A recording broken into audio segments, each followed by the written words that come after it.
तालियां सारे बच्चे इनके आस्ते।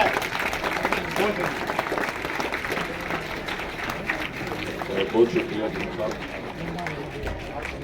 देखो गल ये है कि बड़ी साफ और सीधी जी गल है। साढ़े ये डुग्गर प्रदेश है और डुग्गर प्रदेश की भाषा जी है साढ़े इतने जो लोग रहिंदे हैं डोगरे, उनकी भाषा डोगरी। ये गल असें गी भी समझनी चाहिए और साड़ियां सरकारें गी भी समझनी चाहिए। ये जिहड़ियां सरकारां इत्थें जां उत्थें हुकूमत करा करदियां इन्हें एक गल बड़ी अच्छी ढंगा कन्नै समझनी चाहिए कि ये डोगरे लोग जिहड़े ने बड़े शांत सुभाऽ दे लोग ने, बड़े संदोखी लोग ने, पर डरपोक नहीं है।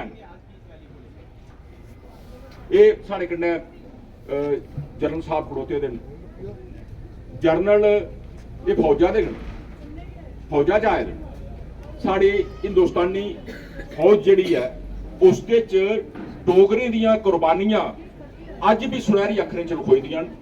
तुस खुद जाइए दिक्खी लो, पूरा रिकॉर्ड फरोली लो।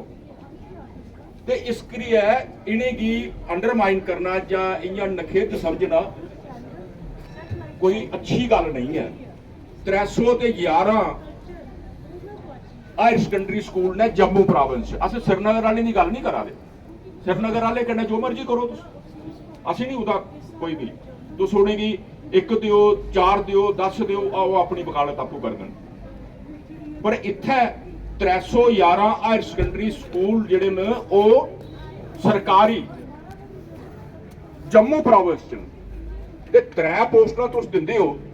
तुसें गी 3 पोस्टां दिंदे शर्म नहीं आई? तुसें ये नहीं सोचा कि अस केह् लगे आं करन?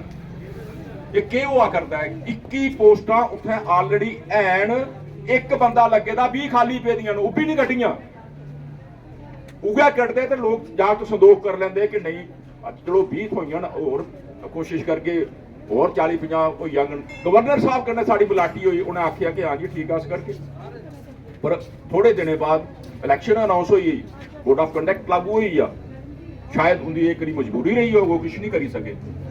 पर सरकार आई है, थोड़े को सारा कुछ अगे पिछे पे पूरा हायर सेकेंडरी स्कूल जिहड़ा Hari Singh higher secondary school च उत्थे अरेबिक पोस्ट दे दित्ती, डोगरी नहीं दित्ती। ये जिहड़ियां गल्लां जिहड़ियां न ये साढ़े कन्नै खला करदियां ने। एह साढ़े बड़े पुराने सीनियर लोग जिहड़े इत्थे कन्नै आए दे प्रोटेस्ट करा दे, इन्हें बनैने उपर लिखे दा मूंह बाण डुग्गर चैनल। की लिखे दा इन्हें? वो डुग्गर चैनल जिहड़ा है तुस देने की कतरा करदे हो। बंगाली दित्ते दा, तुस तमिल दित्ते दा, तेलुगु दित्ते दा, कश्मीरी दित्ते दा, पंजाबी